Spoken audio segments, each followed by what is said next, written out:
اس نے ایسا مسئلہ کر دیا، آئے ہائے ہائے، حالانکہ میرے مسلک کا مولوی نہیں ہے وہاں پہ، مجھے معلوم ہے نہ میری جماعت کا ہے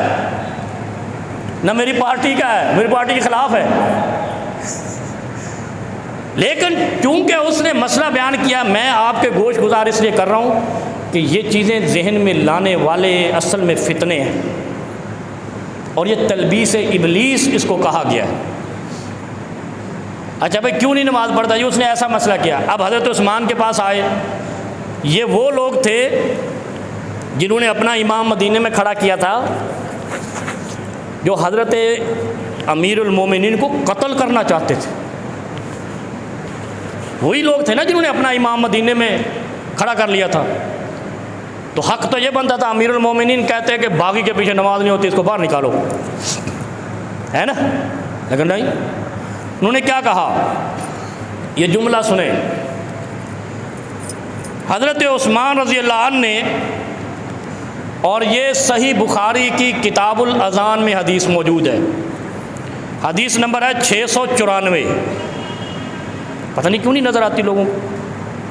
فرمایا یصلون لکم، وہ تمہیں نماز پڑھا رہا ہے نا، جی نماز پڑھا رہا ہے، فَإِنْ أَصَابُوا فَلَكُمْ وَلَهُمْ وَإِنْ أَخْطَأُوا فَلَكُمْ وَعَلَيْهِمْ۔ کتنا جملہ ہے مختصر سا، کیا کہا؟ اگر وہ تمہیں نماز پڑھا رہا ہے، اگر وہ صحیح پڑھائے گا تو تمہارے اور اس کے لیے فائدہ مند ہوگی، وَإِنْ أَخْطَأُوا، اگر وہ غلط پڑھائے گا تو تمہارے لیے فائدہ مند ہوگی، اس کے لیے عذاب بن جائے گی۔ اس وقت تک کسی امام کے پیچھے نماز نہیں چھوڑنا جب تک اس کا شرک آپ کو نظر نہ آ جائے، بس۔ اور یہ جملہ اہل حدیثوں کے لیے بھی ہے، ہم فٹافٹ کہہ دیتے ہیں فلانے کے پیچھے نماز نہیں ہوتی، فلانے کے پیچھے نماز نہیں ہوتی، ہمارے مسلک والے نا، اور حضرت عثمان کہہ رہے ہیں کہ فاسق ہو، فاجر ہو، گناہ گار ہو امام، اس کے پیچھے نماز ہو جاتی ہے،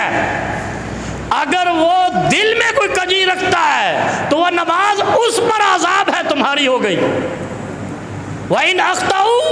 فَلَكُمْ وَعَلَيْهِمْ، تمہاری ہو گئی مگر علیہم، اس پر عذاب ہو گئی۔ تو حضرت عثمان نے اس امام کو ہٹایا نہیں جو ان کے باغیوں نے کھڑا کیا تھا، اور یہاں اس چیز پہ مذہب بنا ہوا ہے، مذہب شیعہ یلبسکم شیعہ، یہ سنی بنے ہوئے ہیں، اور ایسے ایسے مناظرے ہوتے ہیں کہ وہاں وہ، میں نے ایک وہ پگڑی والے گروپ کو دیکھا، وہ کہہ رہا ہے حضرت وہ ہمارے امام مدینہ کے پیچھے نماز نہیں ہوتی، ایسے ہی کہتے ہیں نا، مسجد نبوی کے امام کے پیچھے نماز نہیں ہوتی، مکے کے امام کے پیچھے نماز نہیں، تو وہ تو کیا کہ انہوں نے وہ کہ میں کہتے ہیں ہم چپ پڑ گئے ہیں، کچھ شرم ہی نہیں آتی۔ لاکھوں روپے، 11-12 لاکھ کا بھی کل مجھے کسی نے بتایا کہ عمرہ ہی بنا ہو، حج ہو رہا ہے، 12-13 لاکھ روپے لا کے جاتے ہیں، کعبے کے امام پیچھے نماز نہیں ہوتی، اور وہاں باغی کھڑے ہوئے ہیں، جس امیر کے خلاف بغاوت کی ہے وہ امیر کہہ رہا ہے اس کے پیچھے نماز پڑھو، اگر یہ صحیح پڑھائے گا بخشا جائے گا، اور اگر غلط پڑھائے گا تمہاری نماز ٹھیک ہوگی، اس پر عذاب ہوگی۔ لیکن شرک دیکھ لینا، اس کا مطلب ہے امام کے گناہ نکالنے سے بھی حیا کیا کرو،